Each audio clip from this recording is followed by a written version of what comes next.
ഇവിടെ വളരെ ഇമ്പോർട്ടൻ്റ് ആയിട്ടുള്ളൊരു കാര്യം പറയാനാണ്. നിങ്ങൾ എല്ലാവരും അറിഞ്ഞു കാണും എന്താണ് നമ്മുടെ ടൈം ടേബിൾ പബ്ലിഷ് ചെയ്തു. നിങ്ങൾ ഇംപ്രൂവ്മെന്റ് എക്സാമിൻ്റെയും പ്ലസ് ടുവിൻ്റെയും 2 എക്സാമിൻ്റെയും ടൈം ടേബിൾ പബ്ലിഷ് ചെയ്തിട്ടുണ്ട്.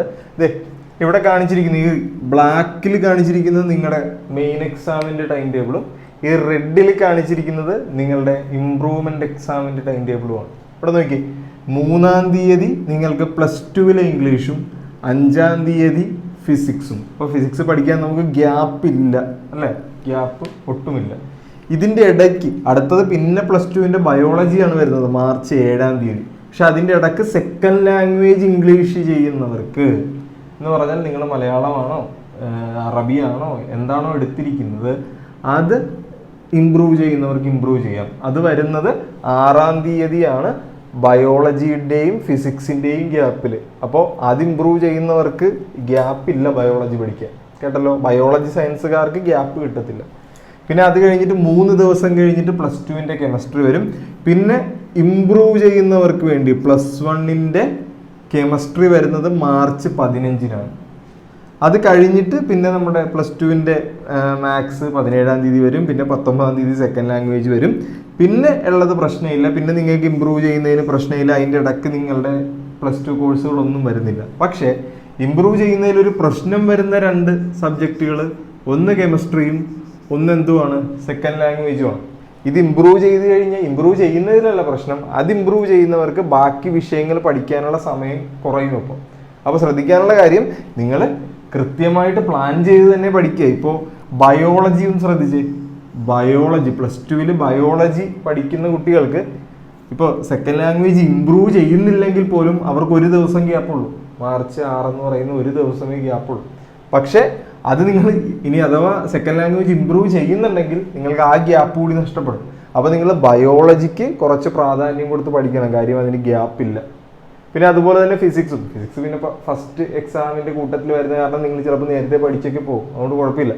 ഈ ബയോളജി നിങ്ങൾ ശ്രദ്ധിക്കേണ്ട ഒരു വിഷയമാണ്. പിന്നെ മാത്സിൻ്റെ പ്രത്യേകത, നിങ്ങൾ പ്ലസ് ടുവിൻ്റെ ടൈം ടേബിൾ എടുത്ത് നോക്കുമ്പോൾ വളരെ എളുപ്പമാണ്. 10-ാം തീയതി കഴിഞ്ഞാൽ പിന്നെ 17-ാം തീയതി എക്സാം ഉള്ളൂ. പക്ഷേ കെമിസ്ട്രി ഇമ്പ്രൂവ് ചെയ്യുന്നവർക്ക് ഇതിൻ്റെ ഇടയ്ക്ക് കെമിസ്ട്രി വരുന്നുണ്ട് എന്നൊന്ന് ഓർത്ത് പോകണം. അത് കഴിഞ്ഞിട്ട് പിന്നെ നിങ്ങൾക്ക് കുഴപ്പമില്ല. ഇതിൻ്റെ ഇടയ്ക്ക് പ്ലസ് 2 ക്ലാസ്സുകളൊന്നും വരുന്നില്ല. പക്ഷെ നിങ്ങൾക്ക് എന്താണ് ഇമ്പ്രൂവ് ചെയ്യാനുള്ളത് ഇമ്പ്രൂവ് ചെയ്തു പോകും. അപ്പോൾ വളരെ പഠിച്ചു തുടങ്ങേണ്ട സമയമായി. ഇനി ഉഴപ്പരുത്, ഇനി പഠിച്ചു തുടങ്ങാം, കേട്ടല്ലോ. കുറച്ചായിട്ട് ഇപ്പോഴേ പഠിച്ചു തുടങ്ങിയാൽ മതി, വലിയ പ്രശ്നമില്ലാതെ തീരും. കാര്യം ഇതെല്ലാം കൂടി പഠിച്ചെഴുതണ്ടേ ഇമ്പ്രൂവ്മെൻ്റ് ഒക്കെ വന്നിരിക്കുന്നത് കാരണം. അപ്പോൾ വളരെ ഇമ്പോർട്ടൻ്റ് ആയിട്ടുള്ളൊരു കാര്യം പറയാൻ പോവുകയാണ്. നിങ്ങളുടെ മാത്സ് ഇമ്പ്രൂവ്മെൻറ്റ് വരുന്നത് മാർച്ച് 25-നാണ്. മാത്സ് ഇമ്പ്രൂവ്മെൻറ്റ് വരുന്നത് മാർച്ച് 25-ലാണ് പ്ലസ് 1-ൽ. അപ്പോൾ നമ്മൾ പ്ലസ് 1-ൻ്റെ ഇമ്പ്രൂവ്മെൻറ്റിന് വേണ്ടി ഒരു ക്രാഷ് കോഴ്സ് സ്റ്റാർട്ട് ചെയ്യുവാണ്. നിങ്ങളുടെ പ്ലസ് 1-ലെ മാത്സ് കംപ്ലീറ്റ് നവംബർ 30-ാം തീയതി ആരംഭിക്കുന്ന ഒരു ക്രാഷ് കോഴ്സ്. നവംബർ 30-ന് ആരംഭിച്ച് ജനുവരി 31-നാണ് തീരുന്നത്. അപ്പോൾ ഏകദേശം 70-75 ദിവസത്തെ ക്ലാസ്സുകളുണ്ട്. പക്ഷെ അതിൻ്റെ ഇടയ്ക്ക് നേരത്തെ പറഞ്ഞ പോലെ അടുപ്പിച്ചല്ല ക്ലാസ്സുകൾ. അതിൻ്റെ ഇടയ്ക്ക് നിങ്ങൾക്കൊരു 30 ലൈവ് ക്ലാസ്സുകൾ തരും. ഈ ചാപ്റ്ററുകളെ സംബന്ധിച്ച് 30 ലൈവ് ക്ലാസ്സുകൾ ചാപ്റ്റർ വൈസ് ആയിരിക്കും നിങ്ങൾക്ക് തരുന്നത്. അതുകൊണ്ട് നിങ്ങൾക്ക് നല്ല പ്ലസ് 1 മാത്സ് നല്ല വെടിപ്പായിട്ട് നിങ്ങളെ പഠിച്ച് സെറ്റ് ചെയ്ത് അങ്ങോട്ട് തരും. അപ്പോൾ ക്രാഷ് കോഴ്സിന് ജോയിൻ ചെയ്യാൻ താല്പര്യമുള്ളവരെല്ലാവരും ഇവിടെ കൊടുത്തിരിക്കുന്ന നമ്പറിൽ മെസ്സേജ് അയക്കുകയോ വിളിക്കുകയോ ഒക്കെ ചെയ്യുക. അപ്പോൾ നവംബർ 20-നാണ് ക്രാഷ് കോഴ്സ് സ്റ്റാർട്ട് ചെയ്യുന്നത്. അപ്പോൾ ക്രാഷ് സ്റ്റാർട്ട് ചെയ്ത് കഴിയുമ്പോൾ നിങ്ങൾക്ക് പിന്നെ പ്ലസ് 1 നോക്കി നവംബറിൽ തുടങ്ങി ജനുവരി 31-ന് നമ്മൾ പ്ലസ് 1 അങ്ങോട്ട് അവസാനിപ്പിക്കുകയാണ്. പിന്നെ നിങ്ങൾ പ്ലസ് 1 ഇമ്പ്രൂവ് ചെയ്യുന്ന മാത്സ് നിങ്ങൾ തൊടണ്ട. പിന്നെ നിങ്ങൾ എക്സാമിൻ്റെ ആ സമയത്ത് നോക്കിയാൽ മതി. അപ്പം നവംബർ മുതൽ ജനുവരി വരെ നിങ്ങൾ എന്ത് പഠിക്കാൻ പോവുകയാണ്? മാത്സ് പഠിക്കാൻ പോവുകയാണ്.